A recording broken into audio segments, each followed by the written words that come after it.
आज का इस सेशन में मॉड्यूल 2 में बेसिक फिबोनाची होता क्या है, उसको लेके कैसे कैसे काम किया जाता है, इसके बारे में सीखेंगे। इसके अलावा फिबोनाची फैन लाइन, फिबोनाची को यूज करके कैसे वीकली एंड मंथली ट्रेंड निकाले, टॉप एंड बॉटम। कल जैसे आपने देखे, कल तो विक्स को लगा के हम टॉप एंड बॉटम निकाल लेते।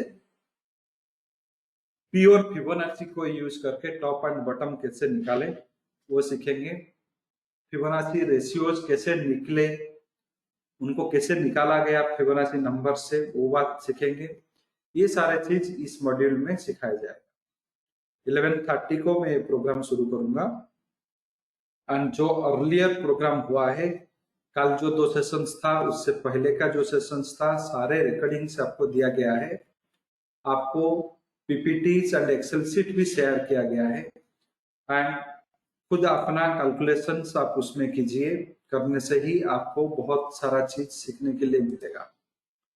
जो एक्सेल शीट में दिया गया है, निफ्टी का एग्जांपल दिया गया है, आप बैंक निफ्टी का उसी तरह से कीजिए। बैंक निफ्टी का top and bottom find out कीजिए। बट बैंक निफ्टी में क्या है, आपको विक्स नहीं मिलेगा। आज जो वोलाटिलिटी निकलने का जो टेक्निक आप सीखेंगे बैंक निफ्टी का, वही वोलाटिलिटी निकाल के उसका टॉप एंड बॉटम फाइंड कीजिए।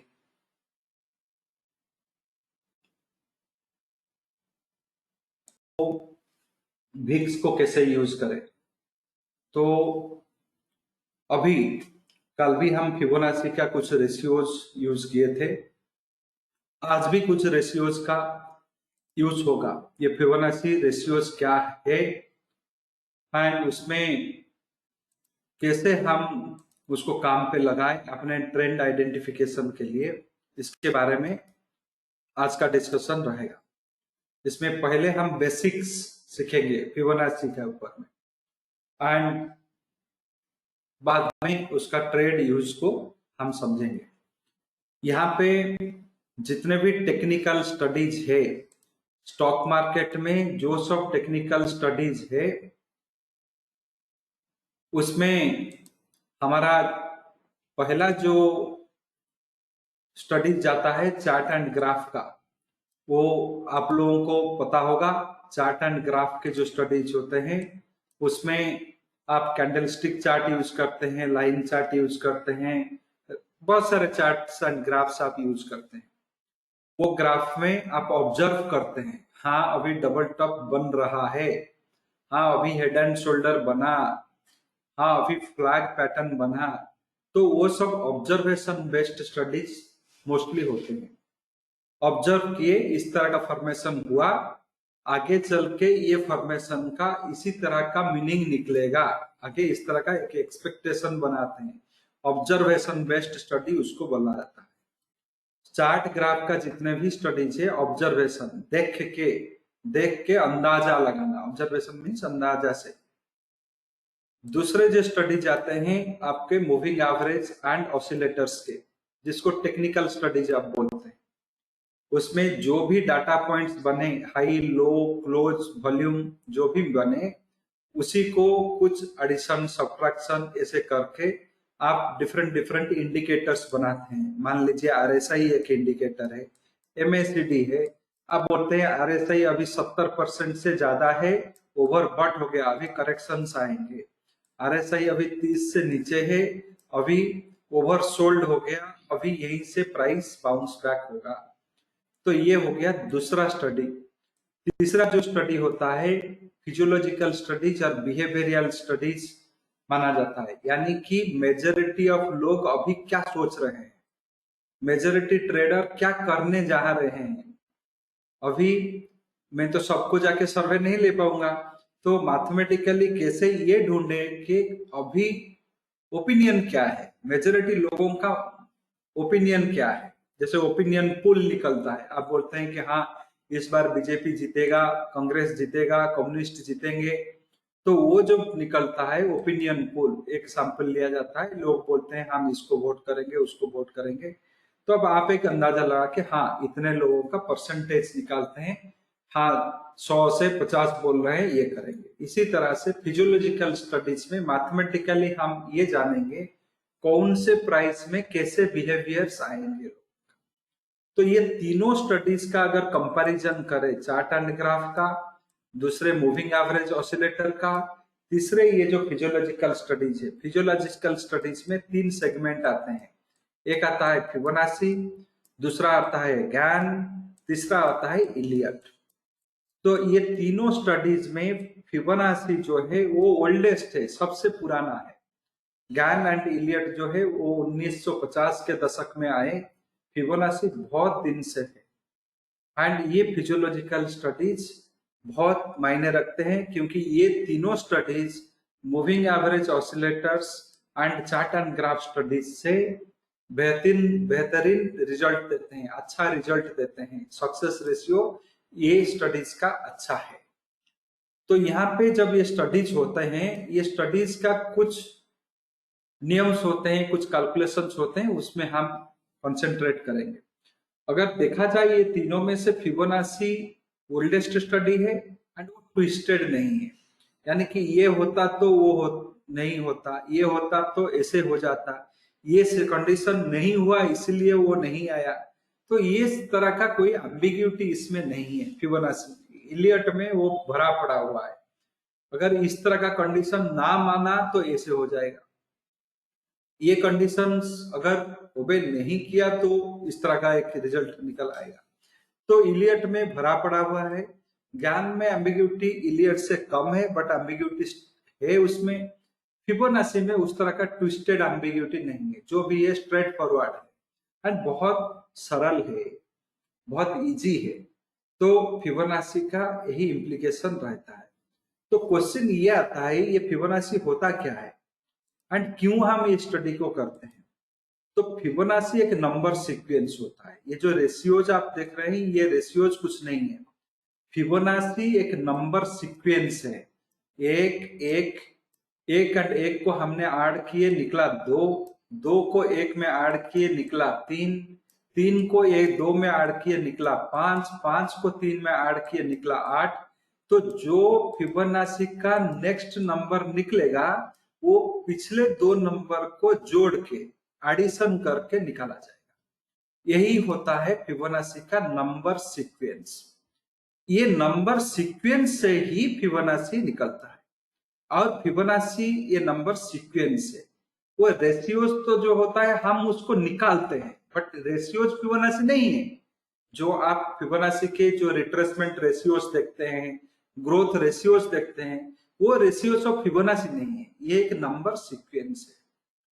ये नंबर सीक्वेंस का एक बहुत बड़ा रोल हमारे पास में। ये नंबर सीक्वेंस, बहुत सारे नंबर सीक्वेंस है, 1 2 3 4 5 6 ऐसे लिख दीजिए 10 तक, वो भी एक नंबर सीक्वेंस है। तो ये जो नंबर सीक्वेंस है, इसका हमारा जो स्टडी के साथ में उसका क्या रिलेशनशिप है, क्यों इस नंबर सीक्वेंस इतना महत्वपूर्ण है, इतना इंपॉर्टेंट है। क्योंकि फिबोनाची नंबर सीक्वेंस एक ऐसा सीक्वेंस है, वो प्रकृति का हर कोने में इसका प्रेजेंस आपको मिलेगा। एक बहुत बढ़िया किताब है, अगर बहुत पुराने, बहुत दिन पहले मैंने पढ़ा था, एक वेस्टर्न राइटर्स उसको लिखे थे, एक ब्रिटिश राइटर। उस किताब का नाम था मैथमेटिक्स इन नेचर। गणित जो है वो प्रकृति में कैसे समा हुआ है, इसी के बारे में वो लिखे थे। वो किताब पूरा था ये फिबोनाची के ऊपर में, प्रकृति में कहां कहां पे फिबोनाची का प्रेजेंस है। बहुत बढ़िया किताब है, अगर कहीं पे भी आपको मिल जाए वो किताब। छोटा सा किताब है, इतना पैसा वाला भी नहीं है, 100-150 रुपया का आता है। तो वो किताब पढ़ लीजिएगा, बहुत बढ़िया मजा आएगा। अपने बच्चों लोगों को भी सिखाने के लिए भी वो बहुत एक इंस्पायरिंग थिंग है। तो पहला जो है, कोई भी एक हेल्दी फ्लावर ले लीजिए, यानी कि आप ये ले लीजिए, एक लोटस फ्लावर ले लीजिए, या mathematics in nature Anjan Yogi ji, mathematics in nature उसका नाम था, टाइटल था मैथमेटिक्स इन नेचर। तो कोई भी फ्लावर्स ले लीजिए, यानी कि कोई एक गुलाब का फ्लावर्स ले लीजिए, उसका रिंग होता है, पंखुड़ियों का एक रिंग होता है। वो पंखुड़ियों का रिंग को अगर आप गिनती शुरू करें, एक रिंग में अगर 5 पंखुड़ियां हैं, तो उसका जो ऊपर वाला रिंग निकलेगा उसमें 8 पंखुड़ियां मिलेंगी। तो इसी तरह से आपको लोटस फ्लावर मेजोरिटी पूरा एग्जैक्ट मैच नहीं करेगा, मेजोरिटी एक 80-90% केसेस वो मैच करेंगे, पूरा 100% मैच नहीं करेगा। तो कोई एक फ्लावर में ना मिला तो आप बोले नहीं, दो में मिला एक में नहीं मिला, मेजोरिटी ऑफ फ्लावर्स में वो रहता है। आपका जो लोग केमिस्ट्री पढ़े होंगे, केमिस्ट्री के जो भी एटम्स आप देखते हैं, एटम्स जो एटॉमिक पार्टिकल्स रहते हैं, इलेक्ट्रॉन, न्यूट्रॉन, प्रोटॉन, ये भी एक फिबोनाची नंबर सीक्वेंस भी मानते हैं। आप लोगों को एटॉमिक कॉन्फ़िगरेशन का एक टेबल रहता है फिबोनाची के हिसाब से, वो केमिस्ट्री में आप पढ़े होंगे जो लोग साइंस के स्टूडेंट्स हैं। इसी तरह से हमारा बहुत सारा ऐसा चीज है जो फिबोनाची में जुड़ा हुआ है। जितने कंस्ट्रक्शंस, ओल्डन कंस्ट्रक्शंस आप देख रहे हैं, चाहे वो मंदिर का कंस्ट्रक्शन हुआ, चाहे वो इजिप्ट का पिरामिड हुआ, वो सारे फिबोनाची का जो रेशियोज को फिबोनाची नंबर के हिसाब से उनका बेस बनाया गया है। जो मंदिर बना, उसका जो फाउंडेशन बना, वो भी एक फिबोनाची के हिसाब से ही बनाया गया। तो और एक चीज भी आप सबको मैं बता देता हूं, एक स्केलिंग टेक्निक है। यानी कि कोई एक बड़ा स्ट्रक्चर बनाने से पहले, बड़ा एक स्ट्रक्चर, एक मंदिर हुआ, घर हुआ, वो भी बनाने से पहले जो इंजीनियर लोग होते हैं वो उसका एक रिप्लिका बनाते हैं, छोटा सा एक रिप्लिका। घर आपका ऐसे बनेगा, छोटे छोटे ब्लॉक्स लेके वो बनाते हैं, दिखाते हैं, आप हाँ बोलते हैं हाँ ऐसे ही बना। तो आपको कोई भी एंशियंट स्ट्रक्चर जो है, जितने भी पुराने मंदिर से है हमारे इंडिया में, आप देखेंगे हर मंदिर का जो बैक रहेगा, बैक साइड में रहेगा, आपको वही मंदिर का एक छोटा सा रिप्लिका मिलेगा। उस मंदिर जैसा ही एक छोटा सा एक रिप्लिका बनेगा, वो रिप्लिका आपको हर टेम्पल्स में मिलेंगे, जितने भी इंडियन टेम्पल्स है। आप चाहे तंजूर का बिग टेम्पल चले जाए, चाहे आप केरल का जो पद्मनाभन टेम्पल चले जाए, चाहे आप उड़ीसा का पूरी टेम्पल चले जाए, ये तीनों तो मैं देख चुका हूं। तो वहां पे आपको ये रिप्लिकास मिलेंगे। वो रिप्लिका जो होते हैं, वो जो स्केलिंग करके छोटा सा जो बनाया जाता है, वो भी फिबोनाची को देख के बनाया जाता है। तो इसका मतलब ये होता है, ये जो फिबोनाची नंबर सीक्वेंस है, ये हमारा एक पुराना जानकारी या पुराना नॉलेज हम लोगों के पास में, हमारे एंसेस्टरियल लोगों के पास में था। तो अभी ये बात आ जाता है, ये नंबर तो हम पहुंच समझ गए, तो इसको कैपिटल मार्केट में कैसे लगाए? कैपिटल मार्केट में इसीलिए एक ह्यूमन बॉडी का भी मैंने एग्जांपल आपको दिया था। कोई भी आदमी का ले लीजिए, एंटायर हाइट, थोड़ा सा एक 2-3% का डेविएशंस रहेंगे, 1-2% का डेविएशंस रहेंगे। आपका ये हेड बना, ये आपका नाभल पॉइंट है, ये आपका फीट है। अगर आप अपना हाइट ले लें नाभल पॉइंट से फीट, ये 0.61 times, 0.618 times of your height, height का 0.61 टाइम्स का ये रेशियो है। चाहे आप 10 फीट का आदमी हो, 5 फीट का हो, 4 फीट का हो, तो ये आपके बॉडी में भी बैठा हुआ है।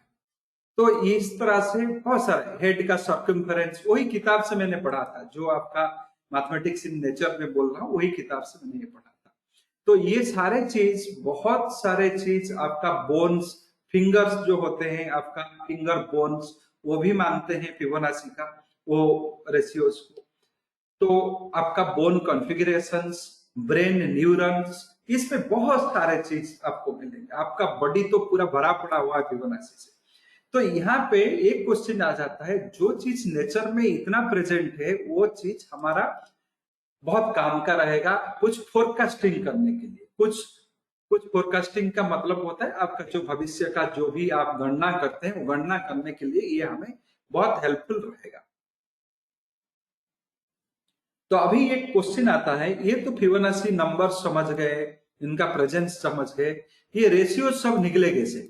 जो 0.618 हुआ, 0.236 हुआ, ये सब कैसे निकले?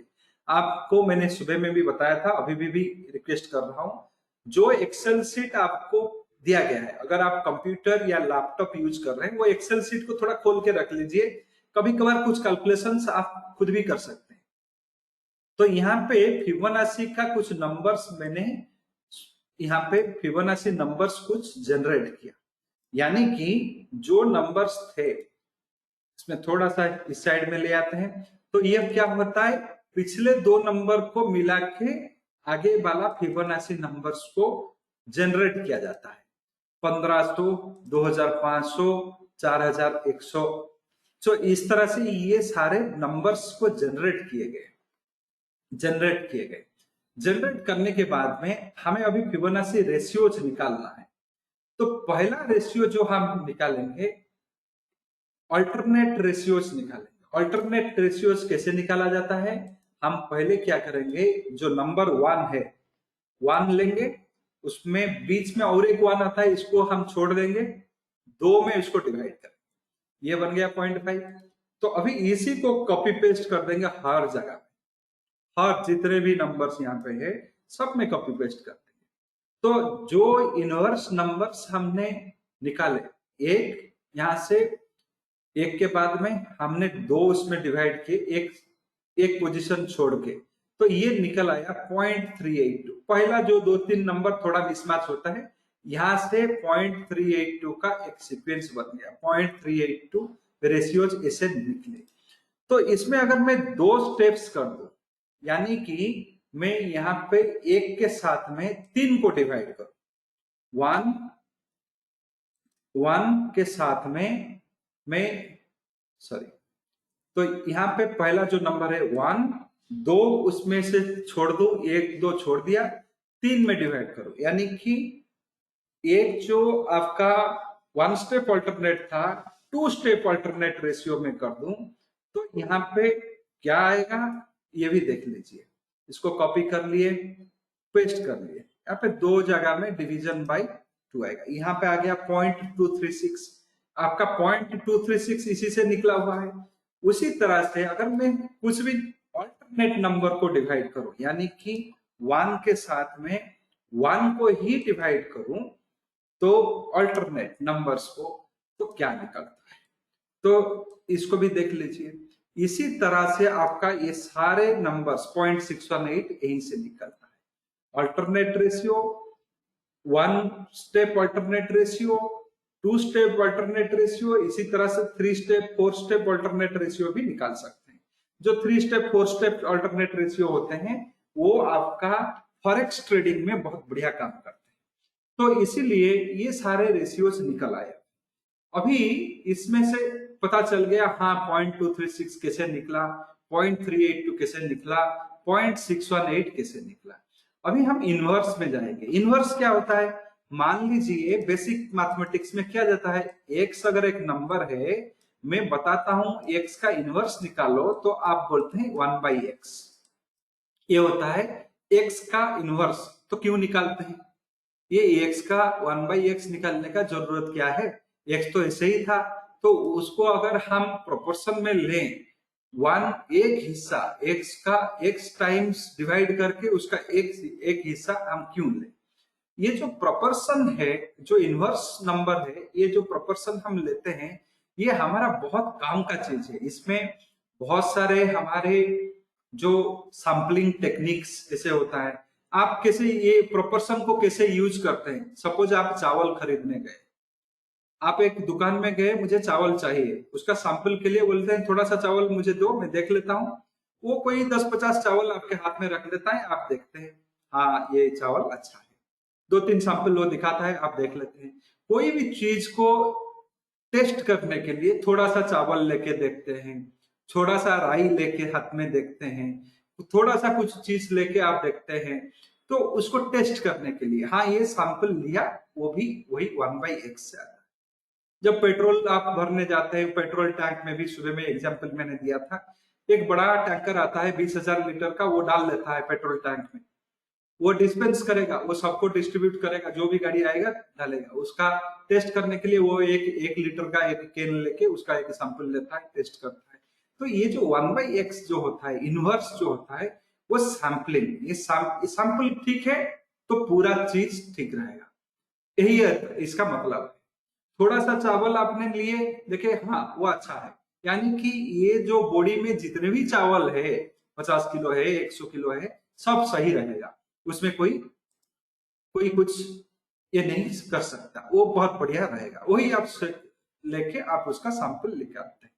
तो इसी तरह से यहाँ पे इनवर्स रेशियोज का भी रोल्स निकल जाता है।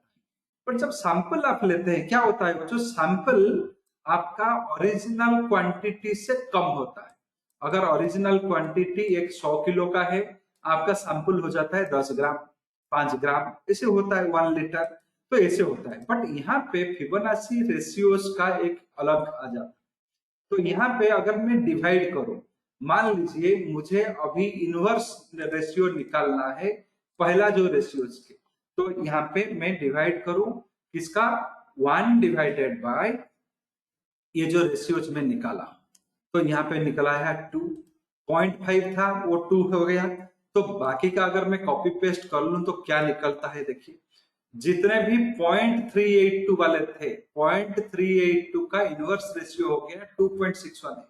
कल जो आप देखे थे ग्रोथ रेशियो, इसी तरह से 0.236 का अगर मैं निकालूं, 0.236 जो आपका 1 डिवाइडेड बाय 0.33 जो फर्स्ट वन आया, इसको मैंने कॉपी कर दूंगा, कॉपी करके यहाँ पे पेस्ट कर सभी में। तो यहाँ पे देखिए क्या आ रहा है, 4.236, 0.236 को 1 से डिवाइड करने से 4.236 निकल आता है, ये रेशियो आ गया है। कल आप देखे थे ये ग्रोथ रेशियो है जिसमें हम top and bottom find out किए थे। उसी तरह से अगर मैं जो आपका 0.618 का रेशियो को अगर मैं डिवाइड करूं तो मेरा ये भी 1.618 आ जाता है। तो आपने देखे जितने भी रेशियोज हमारे थे, ये रेशियोज का इनवर्स जब हम ले लेते हैं तो उसका क्वांटिटी बढ़ जाता है। तो यहाँ ये एक मैथमेटिकली ऐसे एक चीज आ जाता है, अगर हम जो हमारा रेशियोज है उसका इनवर्स ले लेने से वो इंक्रीमेंट हो जाते हैं, उनका इनवर्स का क्वांटिटी बढ़ जाता है, क्योंकि ये डेसिमल नंबर्स है। ये रेशियोज जो होते हैं वो डेसिमल नंबर्स होते हैं। डेसिमल नंबर को जब 1 से डिवाइड किया जाता है तो वो नंबर बढ़ जाता है। तो यहाँ पे आपको एक चीज के लिए मिला, जितने जो 3 रेशियोज आपको मिले, जो प्रमुख रेशियोज है फिबोनाची का, लोअर हुआ 0.236, उसका नेक्स्ट हुआ 0.382, उसका नेक्स्ट हुआ 0.618, यही है उनका सीक्वेंस। इनका जो इनवर्स निकाला 0.236, 0.236 का जो अब इनवर्स निकाले, ये निकल आया 4.236, ये आ गया 2.618, ये आ गया 1.618। इसमें से डेसिमल सब हटा दीजिए तो ये निकलता है 1:2:4। डेसिमल सब निकाल दीजिए, 1:2:4, सिर्फ होल नंबर जो है इसमें ये एक बड़ा बड़ा मैसेज एक कन्वे करता है। ये आपके ट्रेडिंग में बहुत बढ़िया काम आता है, ये जो 1:2:4 ये बताता है जब ये पहला रेजिस्टेंस, कोई भी ध्यान से सुनिएगा, ये कोई भी फिबोनाची बुक में किताब में नहीं मिलेगा, ये एक प्रैक्टिकल एक्सपीरियंस है। जब आपका पहला एक रेजिस्टेंस क्रॉसओवर हो गया, probability of crossing 2 more resistance is more, आपका अगला 2 रेजिस्टेंस क्रॉसओवर होने का प्रोबेबिलिटी बढ़ गया। जब ये 2 भी क्रॉसओवर हो गए तो आने वाले 4 रेजिस्टेंस क्रॉसओवर होने का आपका प्रोबेबिलिटी बढ़ गया।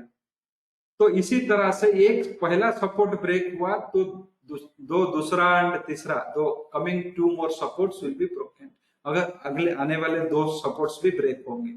अगर वो 2 भी ब्रेक हो गए तो आने वाले 4 सपोर्ट्स भी इसका ब्रेक होंगे। उसको रेशियो में जब हम काम करेंगे तो आपको देखने के लिए मिलेगा। तो ये हुआ आपका रेशियोज कैसे निकले, इसके बारे में मैं आप लोगों को बताया कि हाँ फिबोनाची नंबर से ये रेशियोज कैसे निकले। अब ये रेशियोज को हम यूज करेंगे, ट्रेड में यूज करेंगे, हम इसका कैलकुलेशंस करेंगे, वो सब अलग अलग सा चीज रहेगा। बट क्या ये आपको समझ में आया? एटलीस्ट कोई अगर पूछे 0.618 क्या है, कहां से आ गया भाई ये 0.618 फिबोनाची रेशियो 0.618 क्यों है, 0.518 क्यों नहीं है, तो आप क्या कर बोलेंगे? तो इसीलिए ये रेशियोज को जानना जरूरी है, ये कैसे निकले, इनका क्रिएशन कैसे हुआ, इनका सृष्टि कैसे हुआ ये जानना जरूरी है। तो इसलिए आपने देखे 1 स्टेप 2 स्टेप मल्टी स्टेप्स का रेशियो, उनका इनवर्स, उनको मिला के भी आप देख सकते हैं। तो यहां से ये रेशियोज का इन्वेंशन हुए, ये रेशियोज के जो क्रिएशंस हुए इसके बारे में पता चला। इसको कैसे यूज करेंगे ट्रेड में, नेक्स्ट स्टेप में आएगा। अभी तक आपको कुछ क्वेरीज है तो पूछ सकते हैं। फोरकास्ट के लिए जाए तो ट्रेंड जब फोरकास्ट करते हैं तो कुछ बेसिक ऑब्जर्वेशंस होते हैं, उसका कंपैरिजंस भी देख लेंगे। तो बेसिक ऑब्जर्वेशंस क्या होता है, पहले बेसिक ऑब्जर्वेशन को डिस्कशन कर ले, उसके बाद में फिबोनाची में चले जाएंगे। तो बेसिक ऑब्जर्वेशंस ये बताता है कोई भी स्टॉक या इंडेक्स का प्रीवियस डे के साथ में कंपेयर करें एंड अगर वो हायर हाइज बनाया हुआ है, higher highs and higher lows अगर बनाया हुआ है, ट्रेंड है अप ट्रेंड में हो। अगर रिवर्स हो गया यानी कि लोअर हाइज बनाया हुआ है एंड लोअर लोज बनाया हुआ है तो ये हो गया डाउन ट्रेंड। अगर वो लोअर हाइज बनाया हुआ है, हायर लोज बनाया हुआ है, तीसरा लोअर हाइज बनाया हुआ है एंड लोअर लोज बनाया हुआ, तो इस केस में क्या होगा, ये हो गया आपका एक डाउन ट्रेंड का, ये भी डाउन ट्रेंड बनाया जाएगा, लोअर हाइज बनाया गया, लोअर लोज बनाया गया, तो सॉरी यहाँ पे हायर हाइज बनाया गया एंड लोअर लोज बनाया गया। इस केसेस में ये दोनों तो बता दिया, lower highs and lower lows का। इस केसेस में volatility is more, trend is suspicious, यानी कि ये ट्रेंड को आप बिलीव नहीं कर सकते, ये कुछ भी हो सकता है, चाहे ऊपर जा सकता है, कहा चाहे नीचे जा सकता है, तो ये भी हो सकता है। उसको जो भी आप कैंडल के भाषा में भी, उसका जो लोग कैंडल स्टिक यूज करते हैं वो कैंडल के लैंग्वेज में दूसरा लैंग्वेज बोलते हैं, एंगल्फिंग कैंडल बोलते हैं। In daily chart there is a engulfing candle, तो ये एंगल्फ होता है, दूसरा जो नेक्स्ट प्रीवियस कैंडल था वो उसको पूरा कवर कर रहा है, एंगल्फिंग पैटर्न्स उसको बोलते हैं। तो हर टेक्निक में अलग अलग होता है। तो इसको अगर आप प्रैक्टिकली एक्सपीरियंस करना चाहे, थोड़ा ये जो डाटा हम कॉपी किए उसको थोड़ा देख लेते हैं। मान लीजिए अभी 20 अगस्त एंड 21 अगस्त का प्राइस, ये है ओपन, ये था आपका हाई, ये था लो, ये था क्लोजिंग। अगर मैं कंपेयर करूं, ये हायर हाइज बना, प्रीवियस डे हाई था 316 361 एंड प्रीवियस डे 316 नहीं 361, ये बना 418, तो हायर हाइज बने। हायर लोज बना, प्रीवियस डे था 290, अभी बनना 362, तो higher highs and higher lows बना, ट्रेंड इज अप, यानी कि कल 26 अगस्त को ट्रेंड ऊपर में रहेगा, वो माना ओके। 497 बना या 310 बना, ये भी एक अप ट्रेंड बना। इसको भी कंपेयर करें अगर 21 अगस्त के साथ में, फिर से वही कंटिन्यूएशन चलेगा, 25 अगस्त में भी वो कंटिन्यूएशन चला, ये भी हायर हाइज बने, हायर लोज बने। 25 अगस्त को अगेन कंपेयर करें 26 के साथ में, 26 में भी कल हुआ, 27 में भी हुआ, 28 में भी वो दिख रहा है, तो 31 में भी वो, 31 में वो लोअर साइड में, लोअर में चला गया, बट 31 में भी 28 तारीख तक वो कंटिन्यू किया। बट एक प्लेसेस में, ये तो अगस्त में पूरा क्लियर दिख रहा है, अभी सितंबर में चलते हैं। सितंबर में अगर आप देखें, यहाँ पे अगर मैं 1 सितंबर 2 सितंबर को कंपेयर करूं हायर हाइज, तो हाँ यहाँ पे बन रहा है। 3 सितंबर को अप ट्रेंड है, अप ट्रेंड बन रहा है। अगर मैं 2 और 3 सितंबर को कंपेयर करूं तो मेरा 4 सितंबर का एक्सपेक्टेशन है अप ट्रेंड, बट हो रहा है उल्टा, डाउन ट्रेंड हो गया। तो 3 और 4 को अगर मैं कंपेयर करूं, यहाँ पे लोअर हाइज बने, लोअर लोज बने, तो डाउन ट्रेंड, हाँ 7 तारीख को डाउन ट्रेंड भी देखने के लिए मिला। तो 4 और 7 को अगर कंपेयर करूं तो मेरा एक्सपेक्टेशन है 8 को डाउन ट्रेंड रहेगा, वो नहीं हुआ, अप ट्रेंड में चला गया। तो इस तरह से जो हायर हाइज हायर लोज का ये जो कॉन्सेप्ट है, इसमें से एक चीज हमें सीखने के लिए मिला कि हाँ कभी कभार अगर काम कर लेता है तो 4-5 दिन ऐसे काम करता है, कभी कभार काम नहीं करता है तो 50-50 बेसिस में काम करता है। 50% डेज में एक काम करता है, 50% डेज में एक काम नहीं करता है। तो ये जो 50-50% वाला सक्सेस होता है बहुत डेंजरस होता है। अगर आप उसी कॉन्सेप्ट को यूज करके ट्रेड करें तो आपको 10 ट्रेडिंग डेज में 5 ट्रेडिंग डेज सक्सेस मिलेगा, 5 डेज फेल्यूर मिलेगा। तो जहां से शुरू किए थे वहीं पे एंड हो गए, यानी कि ना पैसा मिला, ना प्रॉफिट हुआ, ना लॉस हुआ। तो जो 10 दिन का टाइम हम बता वहां पे बैठ के ट्रेड किए, वो 10 दिन टाइम भी गया, ब्रोकर का जो भी दिए वो बाकी का लॉस में रहा। तो इस तरह का जो ये होता है, तो वहां पे हमें सक्सेस रेट्स को बढ़ाना है। तो सक्सेस रेट को बढ़ाने के लिए हमें इस तरह का एनालिसिस को फॉलो करना है, जो एनालिसिस 50-50 वाला, जो 50-50 वाला सक्सेस से हमें ज्यादा सक्सेसेस दे, यानी कि रेट ऑफ सक्सेस ज्यादा हो, उस तरह का स्टडीज को यूज करना है। तो फिबोनाची को दो तरह से हम यूज करेंगे, एक ट्रेडिशनल वे में जो रिट्रेसमेंट में आप यूज करते हैं, दूसरा जो हम फिबोनाची का जो वोलाटिलिटी के साथ में यूज करेंगे। उससे पहले ये देख लेते हैं, ये जो फिबोनाची के रेशियोज होते हैं, ये रेशियोज का एक कंफ्यूजन बैठा हुआ है। आपने अभी देखे, हाँ कुछ इनवर्स रेशियोज है, कुछ रिट्रेसमेंट रेशियोज है। तो ये रेशियोज किस तरह से काम करते हैं? रिट्रेसमेंट रेशियोज, इसको नॉर्मली आप इंट्राडे में पोजिशनल में काम करते हैं, ये रेशियोज होते हैं रिट्रेसमेंट रेशियोज।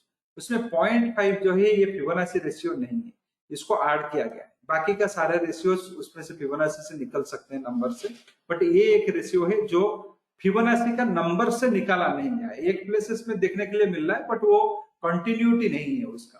0.5 एक ऐसा फिबोनाची रेशियो है, वो आधा है, 50% है, इसलिए इसको ऐड किया गया है। बाकी का जो इनवर्स रेशियोज आपने देखे, ये इनवर्स रेशियो जो होते हैं ये आपका यूज होते हैं, इसको inverse ratio, growth ratio, expansion ratio, तीन नाम है इसका। ग्रोथ रेशियो बोलते हैं कुछ लोग एक्सपांशन रेशियोज, कुछ लोग इनवर्स रेशियोज भी बोलते हैं। ये तीनों एक ही चीज को ये करता है। ये जो 1.236 से लेके 4.236 उससे ज्यादा भी है। तो ये जो ग्रोथ रेशियोज होते हैं, इसका यूज होता है top and bottom find out करने। तो यहाँ पे इसका नाम जो है, इसको रिट्रेसमेंट क्यों दिया गया? रिट्रेसमेंट क्यों दिया गया? इसको top and bottom find out करने के लिए क्यों बताया गया? ये जो रिट्रेसमेंट होता है, मान लीजिए कुछ एक मूवमेंट चल रहा है, कुछ एक प्राइस एक्शन चल रहा है, वो प्राइस एक्शन कहीं पे बंद हो गया, वहां से वो पीछे आएगा, यानी कि सम करेक्शंस आएंगे स्टॉक में, या गिरावट हो रहा है, वो गिरावट कहीं पे बंद हो गया, वहीं से कुछ अप ट्रेंड्स रहेंगे। इसीलिए इसको रिट्रेसमेंट रेशियोज बोलते हैं। ये रेशियोज उसी के लिए यूज होते हैं। एंड जब भी ये रिट्रेसमेंट का रेशियोज हम देखते हैं, हमारा जो भी स्टडीज हम करते हैं फिबोनाची में, कैलकुलेशंस करते हैं, ये देखा जाता है मैक्सिमम जो रिट्रेसमेंट का सक्सेस रेशियो है वो ये 0.618 टू 0.786, यहीं से अगर एक डाउन ट्रेंड बना था, अभी ऊपर जा रहा है, तो यहाँ पे जो 0.618 टू 0.786 का जो जोन आएगा, इस जोन से ये फिर से गिरना शुरू हो। तो इसको बोलते हैं फिबोनाची के लैंग्वेज में, टेक्निकल लैंग्वेज में इसको बताया जाता है death zone, Fibonacci retracement death zone, यानी कि यहां से रिवर्सल होगा। अगर ये रिवर्सल नहीं होता है, ऊपर चला गया, तो ये ऊपर का 2-3 रेशियो ग्रोथ रेशियो से भी ले लेता है, 0.236 से लेके 1.618 तक भी चला जाता है। तो बाकी का और एक स्टडी यहाँ पे आ जाता है पैरेलल प्रोजेक्शन का। ये यहाँ पे जो डेथ रेशियो बैठा हुआ है, कुछ एनालिस्ट लोग बोले कि यहाँ तक तो सही है, 0.618 तक तो सही है, तो आगे का रेशियो ले क्यों? पहला एक कैलकुलेशन बना दीजिए जहां से 0.618 तक हम ले ले, फिर और एक बार कैलकुलेशन करेंगे, फिर से लेंगे 0.618 तक, फिर और एक बार कैलकुलेशन करेंगे, तो ऐसे ही हमारा कैलकुलेशन कंटिन्यू करेगा, तो आगे का रेशियो क्यों ले? तो यहाँ पे पैरेलल प्रोजेक्शन आ गया। एंड फिबोनाची फैन लाइन में ये जो 0.236 का रेशियो को छोड़ के बाकी के पैरेलल प्रोजेक्शन के रेशियोज आगे। अभी आता है यूटिलिटी के बारे में, किसको किस तरह से यूज करें। ये तो पता है आपको, इस रेशियोज यूज होता है टॉप एंड बॉटम फाइंड करने के लिए। कल आपने देखे थे विक्स के साथ में हमने कैसे इसको यूज किया, top and bottom monthly top and bottom find out करने के लिए। आप वीकली भी निकाल सकते हैं। रिट्रेसमेंट रेशियोज यूज होते हैं इंट्राडे पोजिशनल ट्रेड के लिए। Parallel projections and Fibonacci fan line ratios use होते हैं आपका इंट्राडे के लिए। ये दोनों जो रेशियो है प्योर इंट्राडे के लिए यूज होंगे, इसमें पोजिशनल ले नहीं सकते। बीटीएसटी कमिंग 10 दिन का पोजीशन, कमिंग 5 दिन का पोजीशन, ये नहीं ले सकते, बट इसको इंट्राडे के लिए यूज कर सकते हैं। इसके अलावा फिबोनाची फैन लाइन को छोड़ के आपका फिबोनाची आर्क भी एक है, यानी कि आप एक कर्व ड्रॉ करेंगे, इसमें फिबोनाची आर्क रहेगा, यानी कि वो 0.382, 0.5, 0.618 का एक कर्व रहेगा, इसको फिबोनाची आर्क बोलते हैं। और एक हायर कॉन्सेप्ट जो है फिबोनाची फाई इलिप्स बोलते हैं। फाई इलिप्स होता है एक इलिप्स से आप ड्रॉ करेंगे एंड वो इलिप्स को लेके आप रखेंगे चार्ट के ऊपर में, एंड जो भी प्राइस पॉइंट उसका जो बॉर्डर को क्रॉस करेगा वो सब रेजिस्टेंस सपोर्ट माना जाएगा। एंड ये जो फिबोनाची फाई इलिप्स होता है एंड इसका एक रिलेशनशिप रहता है, यानी कि जो डायमीटर उसका रहता है, अगर ये हुआ एक, ये डायमीटर होगा 1.618। तो आपका जो प्राइस रेंज निकलेगा वो प्राइस रेंज आपका एक डायमीटर को फिक्स करेगा, उसका 1.618 टाइम्स एक दूसरा डायमीटर को फिक्स करेगा, उसी को लेके एक इलिप्स ड्रॉ किया जाएगा। वो इलिप्स का जो सर्कमफरेंस है, जो उसका जो बॉर्डर है, जो भी प्राइसेस आएंगे उसको रेजिस्टेंस सपोर्ट माना जाएगा। वो हायर कॉन्सेप्ट है, वो आपके इंटरेस्ट में आप पढ़ सकते हैं। आपके पास में अगर वो चार्ट ग्राफ्स के सॉफ्टवेयर है तो आप इसको यूज कर सकते हैं। तो ये हो गए आपके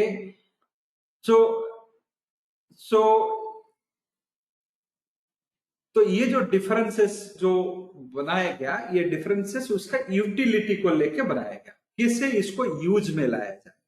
तो ये रेशियोज भी हम निकाले फिबोनाची नंबर से, to accommodate with the capital market. Capital market का प्राइसिंग जो होता है उस प्राइस के साथ में इसको एनालिसिस करने के लिए ही ये रेशियोज को सब इन्वेंट किए गए।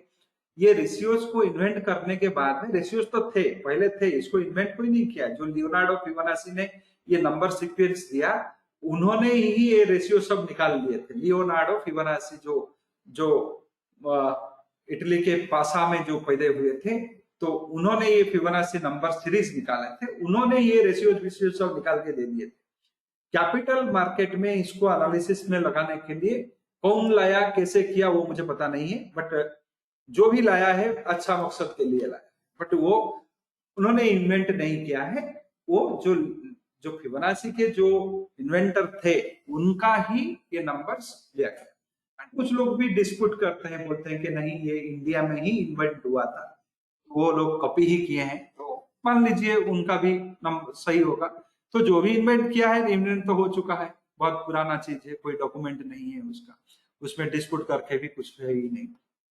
तो अभी क्या है, ये सारे चीज आ गया, अभी रेशियोज आ गए। रेशियोज को हम यूज करेंगे हमारा ट्रेंड फोरकास्ट के लिए, ट्रेंड जानने के लिए ये करेंगे। तो ट्रेडिशनल वे में पहले कर लेते हैं, उसके बाद में हम करेंगे जो बिग जो वोलेटिलिटी को लगा के। मान लीजिए अभी सुबह में तो एक एग्जांपल दिया था जो 10 और 11 सितंबर का था।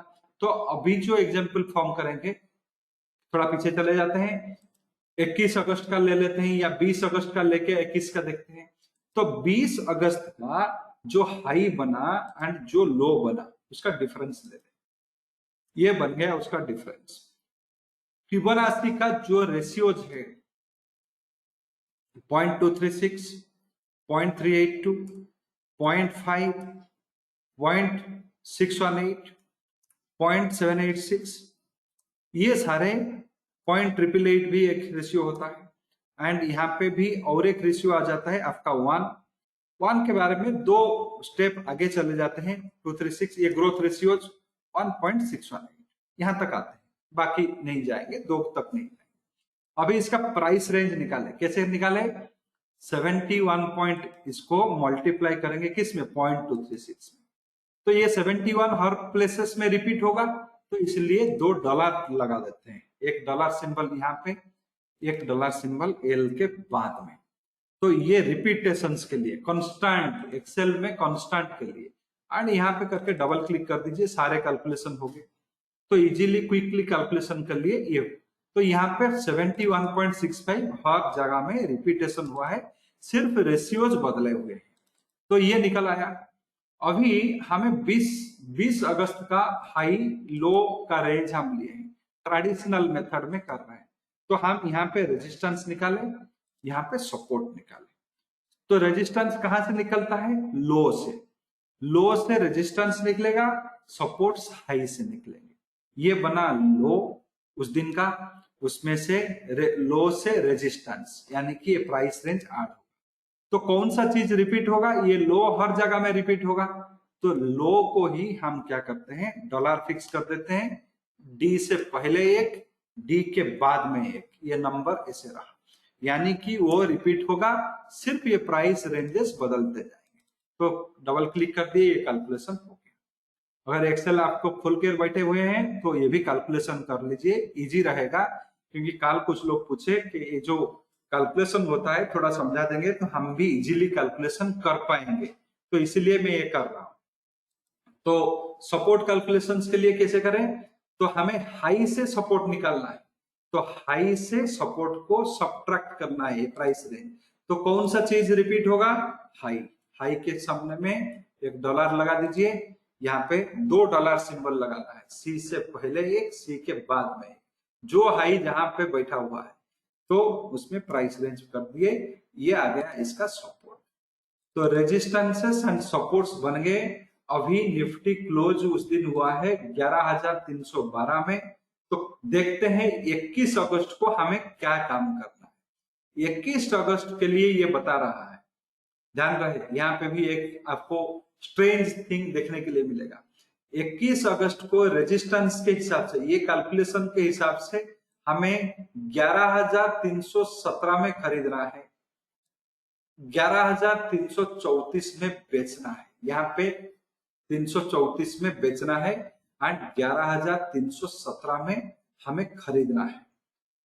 तो ये जो वैल्यूज निकले एंड यहाँ पे क्लोज किया हुआ है 11,312। तो यहाँ पे एक एम्बिग्यूटी आता है। तो कल अगर ये 334 गया तो मैं बेच दूंगा, 317 आया तो मैं खरीदूंगा। तो यहाँ पे जो एम्बिग्यूटी आता है, 5 पॉइंट ऊपर गया तो मैं खरीदूंगा, उसके बाद में अगर 15 पॉइंट ऊपर जाता है तो मुझे बेच के निकल आना है। यही तो हो गया इसका मीनिंग।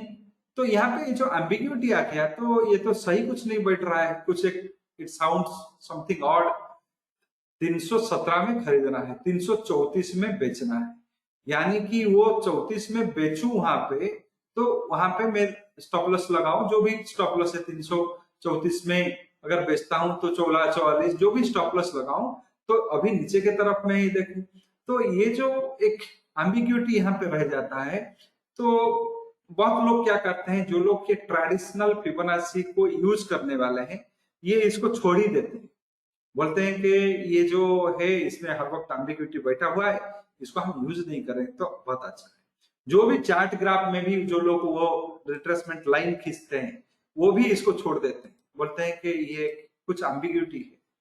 तो ये एम्बिग्यूटी क्यों आया, ये जो हमें एक ऑड दिख रहा है वो क्यों आया, क्योंकि उस दिन का जो हाई बना, जो लो बना, किस समय में एक बन गया, बट जो क्लोजिंग हो रहा है वो ना हाई है ना लो है, वो कुछ दूसरे पोजीशंस पे, एंड कल जो ओपनिंग होगा वो भी कुछ दूसरे पोजीशंस में होंगे।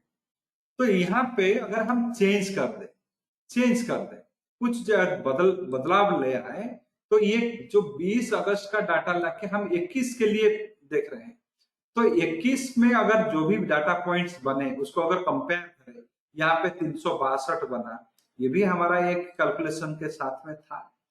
371 बना, ये भी कैलकुलेशन का एक साथ में था, 71.6 में क्लोज हो रहा है। 409 में ये ओपन हुआ, ये भी एक कैलकुलेशन के नजदीक, 2-3 पॉइंट के नजदीक, ये कैलकुलेशन के साथ में तो बहुत बढ़िया मेल खा रहे हैं। बट इसको यूज नहीं कर सकते। क्यों नहीं कर सकते? क्योंकि गैप अप हो गया, गैप डाउन हो गया, कुछ भी हो गया, तो यहाँ पे हम इसको यूज नहीं कर सकते। इसमें थोड़ा सा अल्टरेशन लाएंगे। तो इसको यूज करने के लिए अगर अल्टरेशन चाहिए तो एक अल्टरेशन हम कर सकते हैं यहाँ पे। ये तो पिछले डाटा है, इसका 21 तारीख तो हुआ ही नहीं है, तो 20 का जो डाटा है यहाँ पे हम लो एंड हाई से नहीं लेके क्लोजिंग से ले लेंगे तो अच्छा रहेगा। तो अभी इसको हम क्या करते हैं, ई कॉलम को ले लेते हैं, रेजिस्टेंस को हम ई में ले लेते हैं, कैलकुलेशंस एक कॉमन पॉइंट, एंड सपोर्ट भी वही ई से करते हैं, क्लोजिंग प्राइस से करते हैं। तो देखते हैं क्या आता है। यहाँ पे आ गया रेजिस्टेंस, यहाँ पे आ गए सपोर्ट्स, ये सारे कैलकुलेशंस बन गए। तो अभी ये जो कैलकुलेशंस बने ये भी आपको उसी तरह के इंडिकेशंस देंगे, यानी कि 409 में खुला, 418 गया, 362 हुआ, तो 418 यहाँ पे 10 पॉइंट के नीचे में हुआ, 409 में खुला, ये सब सही दिख रहा है। बट यहाँ पे भी वही दिक्कत आ जाता है, इसको यूज कैसे करें, यूजेबिलिटी के लिए हमें प्रॉब्लम आए। तो दूसरा तीसरा ऑप्शन ये निकलता है कि हम ओपनिंग प्राइस डाल दें, बट ओपनिंग प्राइस डाल दे तो ये 71 पॉइंट का जो फिक्सेड प्राइस रेंज है, क्या कल भी 21 अगस्त को भी 71 पॉइंट का मूवमेंट देगा, परसों भी 71 पॉइंट का मूवमेंट देगा? ऐसे क्या हर रोज पिछले दिन जो प्राइस पॉइंट का मूवमेंट हुआ था वही प्राइस पॉइंट का मूवमेंट अगले दिन भी रहेगा? उसका कोई गारंटी नहीं है। यानी कि यहाँ पे आपको आप देख लीजिए हाई एंड लो से कितना डिफरेंसेस रहते हैं, तो इनका तो कोई भी मेल नहीं खाएगा। अभी ये हाई एंड लो का अगर मैं निकाल दूं, यहाँ पे 71 पॉइंट, यहाँ पे 56 पॉइंट, यहाँ पे 86, यहाँ पे 102, यहाँ पे 76 आ रहा है 4-5 दिन के बाद में। 400 पॉइंट का मूवमेंट था, ये 180 हो गया, 126 हो गया, 77 हो गया। ये जो हाई टू लो डिफरेंसेस है ये कोई फिक्सड नहीं है, जो कल हुआ था आज वही होगा, उसका कोई गारंटी नहीं है। उससे कम भी हो सकता है, ज्यादा हो सकता है, एंड उसका वेरिएशंस बहुत है। वो कम ज्यादा होना तो मुनासिब है, कम ज्यादा होना चाहिए, बट उनका जो वेरिएशंस है, जो कम होना और ज्यादा होने के बीच में जो वेरिएशंस है, वो वेरिएशंस ज्यादा है। तो इसीलिए क्या होता है, मेजॉरिटी केसेस में जो चार्ट ग्राफ के यूज करने वाले सॉफ्टवेयर से जो लोग चार्टिंग एंड ग्राफिंग को यूज करते हैं, इसी कारण से वो लोग फिबोनाची को डंप कर देते हैं, उसको यूज नहीं करते हैं। एक बहुत बढ़िया फिजियोलॉजिकल इंडिकेटर है जिसको वो लोग डंप ही कर देते हैं, नहीं यूज करना है। तो इसी को सॉल्व करने के लिए हमारा जो वोलेटिलिटी एंड फिबोनाची का मेथड आया। तो ये फिबोनाची एंड वोलेटिलिटी का जो मेथड आया उसमें हम लोगों ने कुछ चेंजेस लाए। ये प्राइस रेंज जो आप हाई एंड लो से निकालते हैं उसको हम बदल दिए। हम बोले कि ऐसा नहीं करेंगे, अभी क्या करेंगे, पिछले 10 दिन का क्लोजिंग जो हुआ, यानी कि ये हो गए पिछले 10 दिन के क्लोजिंग, उसको ले लेते हैं। कॉपी कर लिए, पेस्ट कर लिए। लेने के बाद में इस पूरा कैलकुलेशन एक बार करेंगे। तो अगर आपके पास में आप कंप्यूटर में है तो कंप्यूटर, उसके बाद में ये 10 दिन का प्राइस, पिछले 10 दिन का प्राइस 11 सितंबर तक लिया गया। अभी जो मंडे को कल जब मार्केट खुलेगा तब आप देख लीजिएगा इसको कैलकुलेशंस कैसे काम किया। अभी इसको क्या करें हम, जो था आपका लेटेस्ट डाटा उसको एलएन लॉगरिथमिक वैल्यू लेंगे, एलएन ऑफ, इसको एब्सोल्यूट रिटर्न बोलते हैं। एब्सोल्यूट टर्म में कितने परसेंटेज का रिटर्न्स आया वो जानने के लिए ये जो एक्सेल का एलएन यूज करें, एलएन, लॉग नहीं यूज करेंगे, एलएन। उसके बाद में ये सारे एलएन निकाल दीजिए, एलएन हो गए। अभी एलएन का स्क्वायर निकालेंगे, इसका स्क्वायर हम निकालेंगे। स्क्वायर निकालने के लिए एक कीबोर्ड में एक कैप सिंबल है, 2 डाल दीजिए, स्क्वायर निकल आए। तो जो भी वैल्यू हुई है उसके लिए उरी मत होइए, वो सब कैलकुलेशन के बाद में सब खत्म हो जाएंगे, आपको फाइनल वैल्यू ही चाहिए।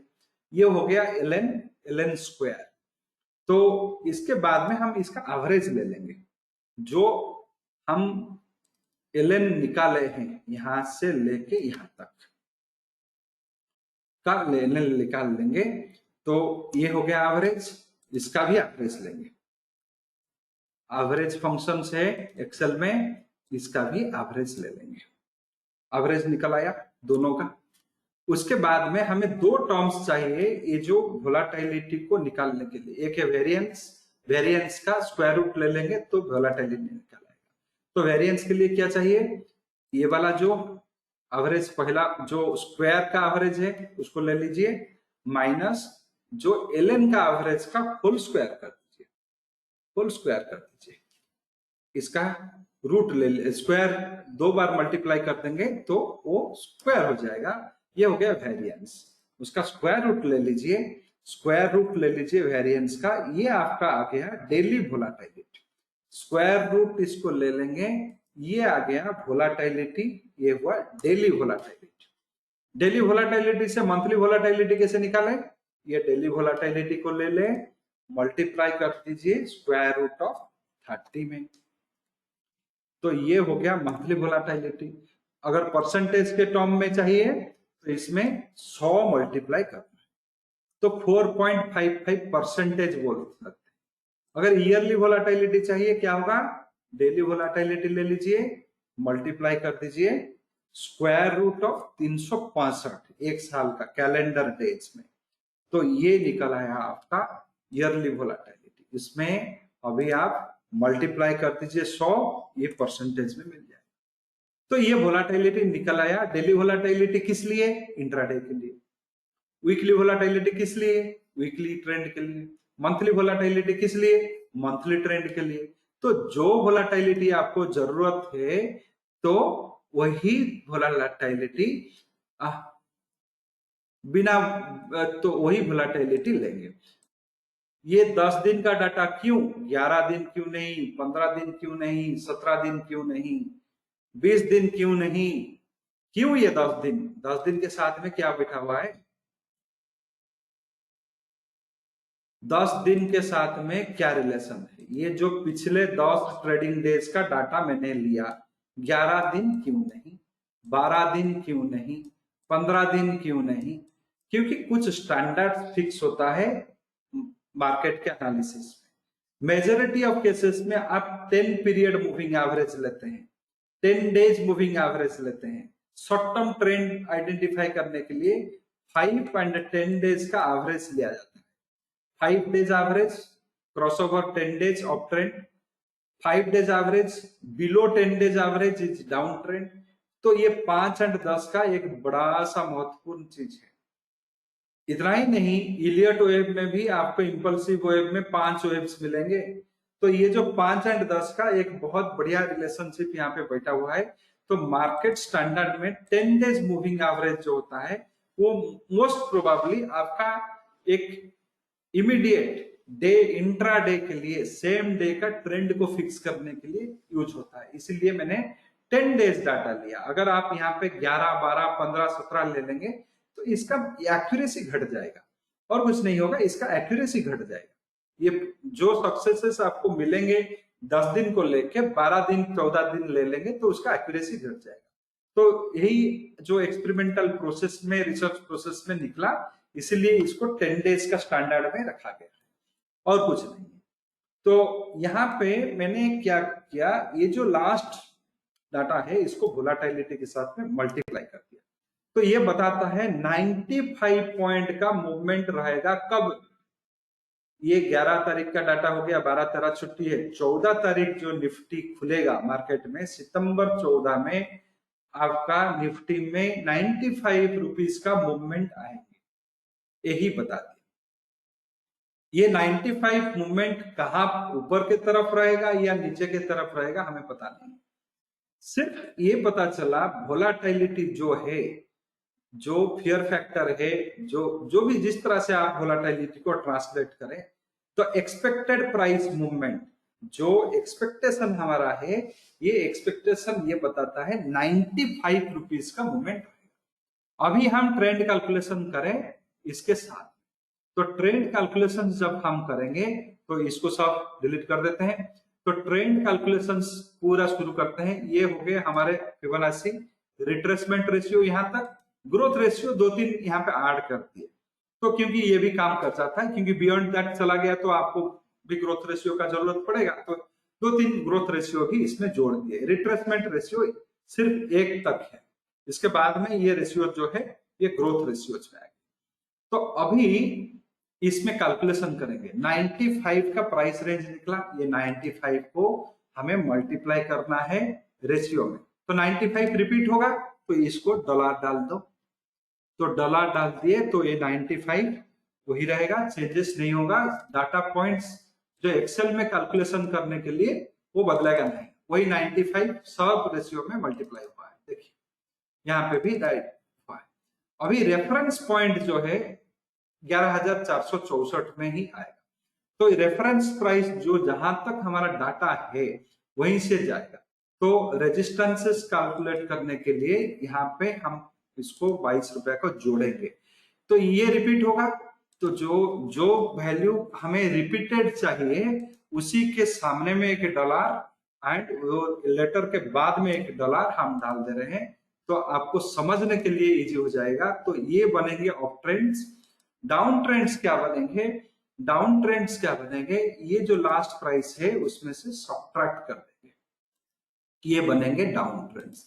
ये जो कैलकुलेशन हो जाएगा इसका एक फोटो लेके रख दीजिए, तो कल जब मार्केट खुलेगा आपको ये ऑब्जर्व करने के लिए इजी हो जाएगा। मोबाइल में एक फोटो लेके रख दीजिए। इसको थोड़ा सा मैं एक्सपांड कर देता हूं तो फोटो भी क्लियर आ जाएगा, तो आपको कल मार्केट में देखने के लिए इजी हो जाएगा, देखने के लिए इजी हो जाएगा। तो ये सारे कैलकुलेशंस हमारे बने, यानी कि कल अगर मंडे को मार्केट में ओपन के टाइम में ये 11,487 के ऊपर में जाता है तो ये अप ट्रेंड में रहेगा। एंड अप ट्रेंड यहाँ पे हडल्स फाइंड करेंगे, 523 से 540 के बीच में इसका हडल्स रहेंगे। ये हडल्स पारी हो गया तो आप 600 तक का टारगेट रख सकते हैं। डाउन ट्रेंड में ओपन हुआ यानी कि 11,442 के नीचे में ओपन हुआ तो ये डाउन ट्रेंड में जाएंगे। एंड ये जो डाउन ट्रेंड है इसको एक हडल्स मिलेगा 405 से 390 के बीच में, ये पेनिट्रेट हो गया तो 310 तक आने का चांसेस है, ये मिल गया। ये तो कैलकुलेशन हम बना दिए। मान लीजिए कल क्या हुआ, खुलना कहां पे खुलना है वो तो पता नहीं है मुझे, तो कहां पे किसी भी कोई भी प्राइस में खुल सकता है। तो कल ये खुला मान लीजिए 11,550 में, 550 में खुल गया, या ये खुला 11,300 में या 400 में खुला, कहां पे खुलेगा ये तो पता नहीं, ये तो कैलकुलेशन हो गया। 550 में खुला या 400 में खुला, अप ट्रेंड या डाउन ट्रेंड, कहीं पे भी एक प्राइस से खुल सकता है। ओपन गैप अप हो गया, गैप डाउन हो गया, तो क्या करें? तो इसी डाटा को हमें बदलना है। कैसे बदलना है? देखिए ये 300 जो ओल्ड डाटा है उसको मैंने ऐसे रखा, ऐसे रखा, बाकी का सब सिलेक्ट कर दिया, कॉपी कर दिया, ऊपर में शिफ्ट किया, पेस्ट कर दिया। तो जो पुराना डाटा था यहाँ पे वो चला गया, यहाँ पे रिपीटेशन एक आ गया, यहाँ पे जो ओपनिंग हुआ है 11,550 इसको मैं रिप्लेस कर दूंगा। अगर गैप अप होता है तो मेरा नया लेवल्स आ गए, यही नया लेवल्स को फॉलो करूंगा। अगर गैप डाउन हो गया है उसी तरह से ये नया डाटा जो रिपीटेशन डाटा था ओपनिंग, उसी को मैं ये कर दूंगा, तो यहाँ पे बदल जाएगा, ये लेवल को फॉलो करूंगा। तो यहाँ पे 3 ऑल्टरनेशन मिलते हैं। तो एक था हमारा ओरिजिनल डाटा को लेके कैलकुलेशन किए एंड ये लेवल्स निकला, इसको प्रिजर्व करके रखे। कल अगर कभी भी अगर एक गैप अप या गैप डाउन हो जाता है 11,500 के ऊपर या 11,428 के नीचे, क्योंकि ये प्राइस जो होता है यहाँ तक आप ट्रेड कर सकते हैं, एंट्री कर सकते हैं, 0.5 तक भी एंट्री कर सकते हैं। तो अगर इस तरह से गैप अप और गैप डाउन हो जाता है जो हमारे ट्रेडिंग रेंज से बाहर है, तो वहां पे हमें डाटा में अल्टरेशन करना पड़ेगा, चेंजेस करना पड़ेगा। वो चेंजेस के लिए मैंने बताया कि ये जो पुराना डाटा है इसको हटा दो, बाकी का 9 डाटा को यहाँ पे ऊपर ले लो एंड यहाँ पे नया डाटा जो ओपनिंग हुआ है, ओपनिंग डाटा है उसको डाल दो, तो आपका नया कैलकुलेशन आ जाएंगे, नया लेवल्स को फॉलो। तो ये होता है फिबोनाची को लेके इंट्राडे करना। पोजिशनल के लिए अलग प्रोसेस है, टॉप एंड बॉटम फाइंड करने के लिए अलग प्रोसेस है, जो हम अगले क्लासेस में सीखेंगे। अभी ये इंट्राडे के लिए यही प्रोसेस है। तो किसी को कुछ क्वेरीज है तो 512 में ओपन हुआ निफ्टी तो कुछ खतरा नहीं है, खरीद सकते हैं।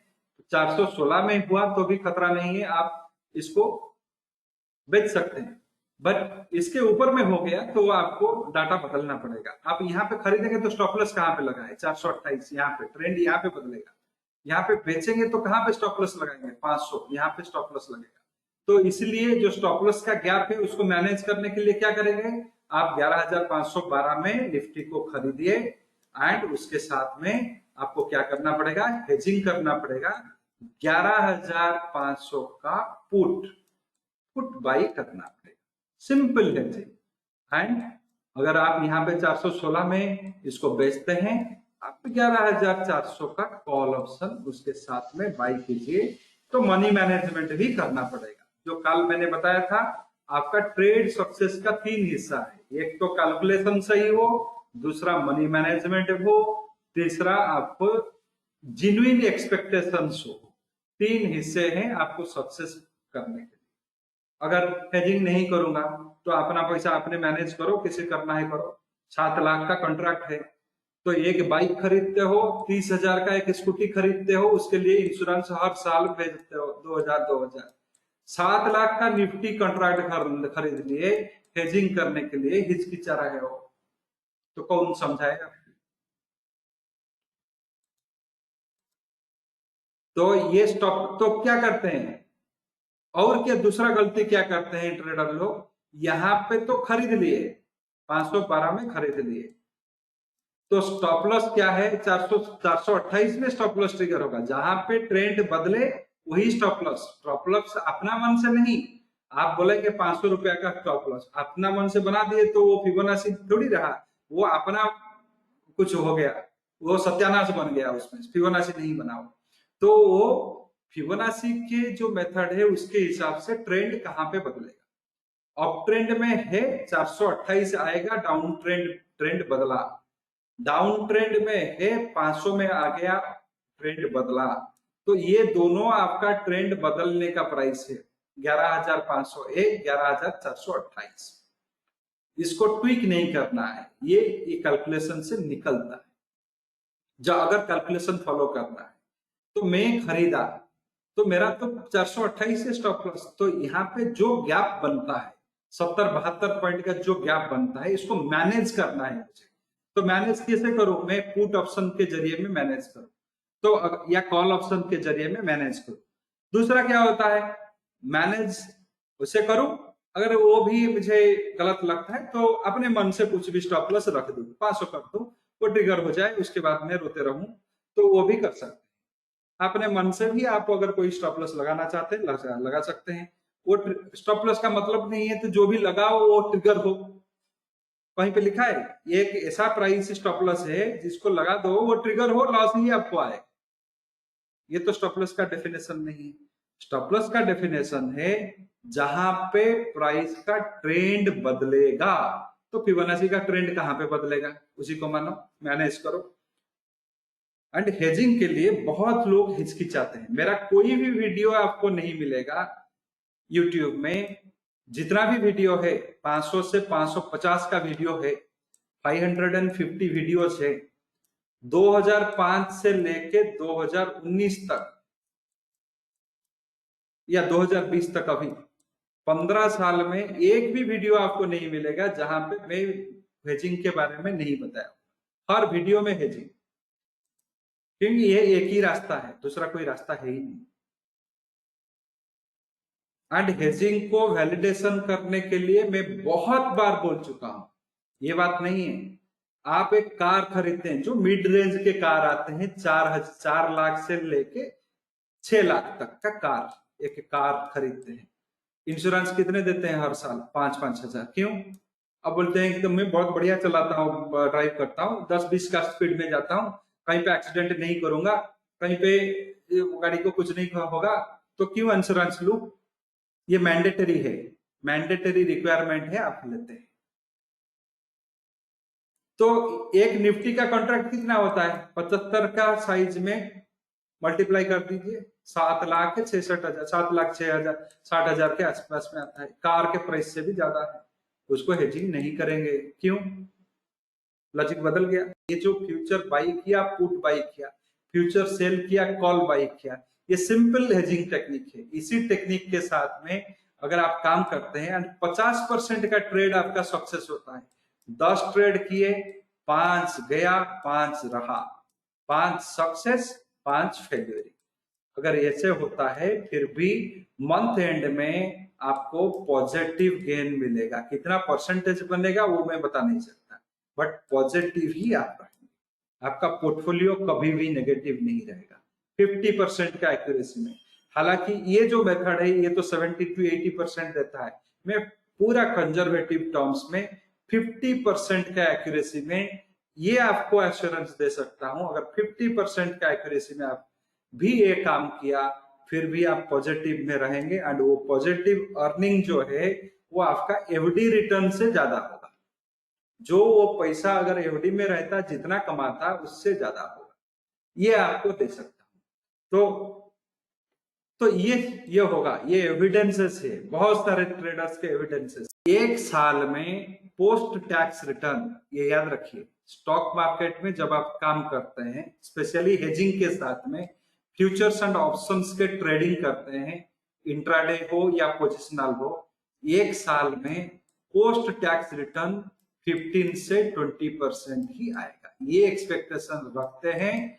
पोस्ट टैक्स आपका जो 20-30%, 30% का टैक्स एक्सपेंसेस सब निकाल के, एक्सपेंडिचर गया, टैक्सेस गया, सब निकाल के 15 से 20% का रिटर्न जो है जेन्युइन रिटर्न, यही आपको आएगा।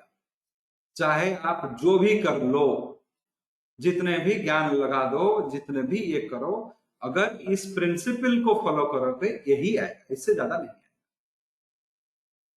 कभी कभार ऊपर चला जाता है, नीचे आएगा, but this much only you get. तो इससे ज्यादा नहीं है। आदमी है ये, 2 अकाउंट खोला, एक में खरीदा टाटा स्टील, दूसरे में बेचा टाटा स्टील, सेम टाइम में।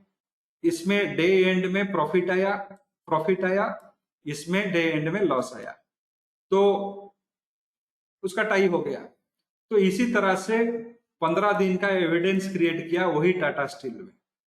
आपको एक फैंटास्टिक पेपर बना के दिखा दिया। एनएससी से ट्रेड रिपोर्ट्स आता है आजकल, वो कोई ब्रोकर्स के नहीं, एनएससी से आता है, डायरेक्ट एनएससी से आजकल एक ट्रेड रिपोर्ट आता है आपके ईमेल आईडीज में।